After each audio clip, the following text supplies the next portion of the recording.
अच्छा, तो स्टूडेंट्स इस इक्वेशन के बाद V M maximum voltage is equal to maximum current multiplied by resistance, ये हमारे पास ओम लॉ की इक्वेशन है। इस इक्वेशन के बाद अगर हम दोनों साइड्स को √2 पे डिवाइड कर दें, ठीक है, तो हमारे पास ये जो क्वांटिटी है वी एम डिवाइड बाय √2, ये हमारे पास किस चीज़ के इक्वल होती है? वी आर एम एस के। हमने पहले वाले टॉपिक में पढ़ा था ये तो इसको हम V R M S put कर सकते हैं और इसको आई मैक्सिमम डिवाइड बाय √2, इसकी जगह हम I R M S put कर सकते हैं। तो हमारे पास ये वाली इक्वेशन बन जाती है और ये हमारे पास फाइनल इक्वेशन है इस टॉपिक की। इसके बाद हमारे पास power loss and resistive circuit या power loss in a resistor. The power curve for a pure resistive circuit is obtained from the product of corresponding instantaneous values of voltage and current। इस वाली equation का जिक्र करें कि power का formula हमारे पास क्या होता है? आई वी के इक्वल होता है ना, power is equal to I V. Figure 15.12 shows that power is always positive except at points L, M and N at which it drops to 0 for a moment। अगर हम फिगर को देखें तो power हमारे पास as a whole क्या है? Positive आ रहा है। पॉजिटिव का मतलब क्या है? इस लाइन के ऊपर जब आ रही हो तो वो हमारे पास फिर पॉजिटिव होता है, अगर नीचे आ रही हो तो वो फिर नेगेटिव रिप्रेजेंट, हम उसको नेगेटिव पावर फिर कहते हैं। पावर हमारे पास पॉजिटिव है at all points just at positions L, M and N, जिस पे हमारे पास पावर की value for a short interval of time क्या आ रही है? 0 आ रही है। This means that the voltage source is constantly delivering power to the circuit which is consumed by the circuit.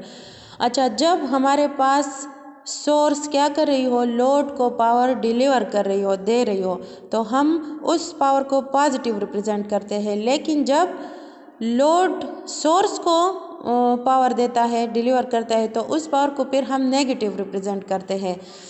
इधर अगर हम देखें तो पावर हमारे पास क्या है? पॉजिटिव आ रहा है ना, तो पॉजिटिव पावर का मतलब क्या है? वोल्टेज सोर्स कॉन्स्टेंटली लोड को पावर डिलीवर कर रही है। अच्छा, the average power dissipated in resistor R over one complete cycle of the applied age. अच्छा, अभी ये रेजिस्टर जितना पावर खर्च कर रहा है, डिसिपेट कर रहा है, हम उस पावर का एवरेज लेते हैं और अगर हम वन कंप्लीट साइकिल के लिए एवरेज पावर को मेजर करना चाहे, इसकी मेजरमेंट करना चाहे, तो हमारे पास फार्मूला बन जाता है P is equal to V I and this sign is for average. अच्छा, फिर हम इसमें V की जगह V M sine omega t put करते हैं, I की जगह I M sine omega t put करते हैं, तो वी एम और आई एम को हम एवरेज से बाहर निकाल देते हैं। ये 2 है तो स्क्वायर आ जाएगा, इसके ऊपर साइन स्क्वायर ओमेगा टी बन जाएगा।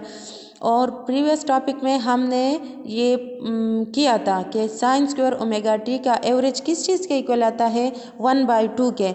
मतलब वो इस तरह आ रहा था कि एवरेज पावर या साइन स्क्वायर ओमेगा टी की वैल्यू या तो हमारे पास 0 आ रही थी या 1 आ रही थी, तो 0 और 1 का एवरेज हमने निकाला था इस तरह, तो वो क्या रहा था? 1/2।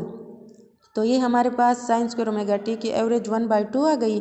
इसकी जगह हम 1/2 पुट करते हैं तो I M V M divide by 2 आ गया।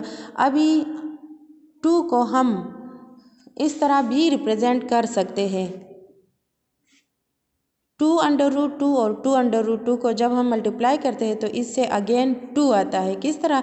√, का मतलब क्या है? 1/2, 1/2। जब बेसिस सेम हो तो पावर्स को हम फिर क्या करते हैं?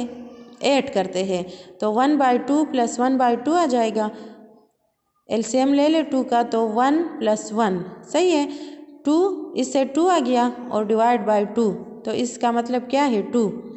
√2 को हम जनरली 2 से रिप्रेजेंट करते हैं या 2 को हम इससे रिप्रेजेंट कर सकते हैं, तो इस 2 की जगह हम √2 लिखेंगे और वी एम डिवाइड बाई √2 ये हमारे पास किस चीज़ के इक्वल होता है? वी आर एम एस के।